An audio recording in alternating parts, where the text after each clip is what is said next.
भक्ति करती है। कहा हाँ, तब हम समझ गए। मैंने कहा माई 40 साल से भक्ति करते करते तब तक तुम्हारा दुख नहीं टला। हमारी तो उम्मीद है यदि इसी तरह से तुम्हारी भक्ति चलती रहेगी तो 4 साल में गठिया भी पकड़ेगा,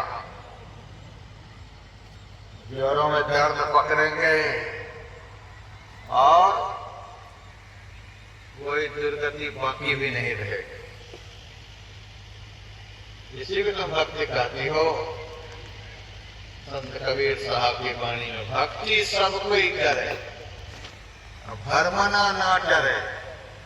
भक्ति जंजाल दुख द्वंद भारी, ब्रह्म चीन्हे नहीं भ्रम खोजत फिरे। ज्ञान के नेत्र क्यों खोर डाली। कबीर ऐसे कहते हैं। और हमारे गुरुदेव, आहो भाई सार भगति करो, असार भगति करो, संसार भ्रमत रहो, भक्ति श्रम निष्फल हो। एक असार भक्ति होती है, दूसरी सार भक्ति होती है। इंद्रियों के द्वारा जो भक्ति होती है, इंद्रिय जन्य पदार्थों की जो उपासना होती है, वह असार भक्ति है। और आत्मा से जो आराधना होती है, वह सार भक्ति है। दुख में कौन पड़ा हुआ है? आंख, कान, नाक, हाथ, पैर, मुंह। कौन दुख में पड़ा हुआ है? किसको सुख चाहिए? आंख को, कान को, नाक को, हाथ को, पैर को। जो दुख में पड़ा हुआ है उनको भक्ति करनी है। दुख में पड़ा हुआ शरीर नहीं है, इंद्रियां नहीं है, दुख में हम जीव पड़े हुए हैं। सो मायावत भयो साईं बांधो पीर मरकटी नाई। इस जीव को भजन करना है, इस आत्मा को भजन करना है। आत्मा को आराधना करनी है। आत्मा के लिए आराधनीय कौन है? आत्मा के लिए उपासना के लिए कौन है? आत्मा के लिए आराधना के लिए कौन है? उपासना किसकी की जाती है? जो हमसे श्रेष्ठ हो। आराधना किसकी की जाती है? जो हमसे श्रेष्ठ हो। थोड़ा सा विचार करके देखिए, हमसे श्रेष्ठ कौन है? हमसे श्रेष्ठ कौन? आत्मयानी श्रेयान देवयानिनः सत्पथ ब्रह्म पुस्तक में लिखा हुआ है। आत्मा की उपासना करने वाला देवताओं की उपासना करने वाले से श्रेष्ठ माना जाता है। इस आत्मा से बढ़कर कौन? थोड़ा सा विचार करके देखो। आत्मा से बढ़कर एक मात्र परमात्मा है। मेरे से हरिद्वार की कुटिया में 8-10 सरदार आकर के पूछा, महाराज आपसे मैं कुछ पूछना चाहता हूँ। मैंने कहा क्या? आप बताओ, आप सूरज के ऊपर में देखते हो कि नीचे में देखते हो? मैंने कहा क्या यह बोल रहा? सूरज को हम ऊपर देखते हैं कि नीचे? ये कैसा प्रश्न है? हमने थोड़ा दिमाग लगाया। प्राय लोग सूरज को देखने के लिए आसमान की तरफ नजर को उठाते हैं। और यह मेरे से पूछ रहा है कि सूरज को आप ऊपर देखते हैं कि नीचे? ऊपर की तरफ तो प्राय लोग देखते ही है, और यह मेरे से पूछ रहा है तो कुछ न कुछ रहस्य जरूर है। मैं एक बार तुक्का मार देता हूँ। मैंने कह दिया हम सूरज को नीचे देखते। सब कोई ऊपर आसमान की तरफ सूरज को देखता है, हम नीचे देखते हैं, हमसे नीचे सूरज है। तब सारे के सारे सरदार मुस्कुराने लगे। मेरे से कहते महाराज आपने कमाल कर दिया, पूरे हरिद्वार में घूम गए, कोई भी महात्मा नहीं बता पाया इस बात को, आपने कैसे ये बताया? मैंने कहा मेरा उत्तर ठीक है, पहले ये बताओ। तो महाराज बिल्कुल ठीक है।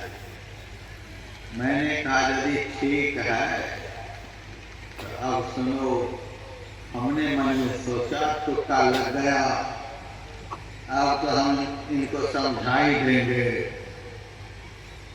मैंने कहा सुनो, सूरज को हम कैसे नीचे देखते हैं? हमारा ये 3.5 हाथ का शरीर है। देहस्था सर्व विद्याश्च देहस्था सर्व देवता देहस्था सर्व तीर्थानि गुरु वाक्य निरभते। इस शरीर के अंदर में सब विद्या है, सब देवता है, सब तीर्थ है, सब है इसके भीतर। इस शरीर के अंदर में सूरज का निवास कहाँ है? दाईं आंख में। चंद्रमा का निवास कहाँ है? बाईं आंख में। अश्विनी कुमार का निवास कहाँ है? नाक में। दसों दिक्पाल का निवास कहाँ है? कांध में। इंद्र का निवास कहाँ है? हमारे हाथ में। जी का निवास कहाँ है? गुदा चक्र में, जहाँ से मल त्याग होता है। ब्रह्मा जी का निवास कहाँ है? जहाँ से मूत्र त्याग होता है, उपस्थ में। शिव पार्वती का निवास कहाँ है? हृदय में। विष्णु लक्ष्मी दोनों मिलकर कहाँ रहते हैं? नाभि में। सरस्वती का निवास कहाँ है? कंठ में। सब देवता इस तरह से मनुष्य शरीर के रोम रोम में विराजते हैं। और हम कहाँ रहते हैं? दोनों आंखों के ऊपर आज्ञा चक्र में। जीव का निवास जागृत अवस्था में दोनों आंखों के मध्य अंदर में, वहीं से दोनों आंखों में रोशनी आती है। यानी इन सब स्थानों से ऊपर इस शरीर में हमारा स्थान है। इस आधार पर हमसे नीचे सूरज है, चंद्रमा है, तारे हैं, ग्रह नक्षत्र है, सब देवी देवता। शास्त्र का वचन है, सब देवी देवता हमारे लेकर के गढ़ रहा था। मैंने कहा ये क्या बना रहे? विष्णु भगवान को बना रहा। विष्णु भगवान तो तू बना रहा है। आपको किसी ने कह दिया है कि हमें विष्णु भगवान की मूर्ति बना करके दो, तो हम बना रहे हैं। ये भगवान बनेंगे आपके पास जा करके, हम तो बना रहे हैं। भगवान तो आप बनाएंगे जा करके, मूर्ति खरीद करके ले जाएंगे, पंडितों को बुला करके शुभ नक्षत्र में, शुभ समय में मंदिर में स्थापना कराएंगे, पूजा पाठ कराएंगे, प्राण प्रतिष्ठा कराएंगे, और आप पूजा शुरू करवा देंगे। आपके पास जाने के बाद ये पूजनीय होंगे, हम तो छाती पर ही चढ़ेंगे। पूजनीय आप बनाएंगे। तब मेरे मन में हुआ हम ही बनाते हैं इसको, हम ही में से कोई इनको बनाते हैं, हम ही में से कोई इनको खरीदते हैं, हम ही में से कोई इनको मंदिर में ले जाते हैं, हम ही में से कोई इनको प्राण प्रतिष्ठा कराते हैं, और हम ही लोग पूजा में लग जाते हैं। अब थोड़ा सा विचार करके देखिए, बनाने वाला बड़ा होता है, जो बना है वो बड़ा होता है। जो बना, जो बनाया गया वह बड़ा है कि जिन्होंने बनाया। बनाने वाला बड़ा होता है कि जो बना है, बनाया गया है वो बड़ा होता है।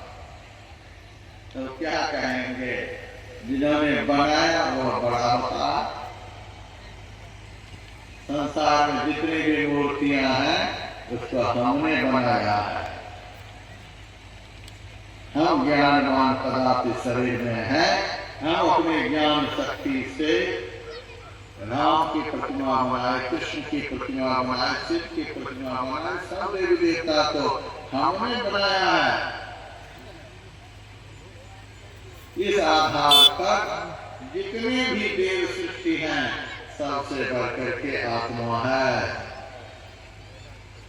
हमने सबको बनाया। हमसे बड़ा कौन? हमसे बड़ा हुआ है उसने बनाया है। भगवान कृष्ण कहते हैं अर्जुन से, ममैव वांशो जीवलोके जीवभूता सनातन। ईश्वर अंश जीव अविनाशी, चेतन अमल सहज सुख राशि।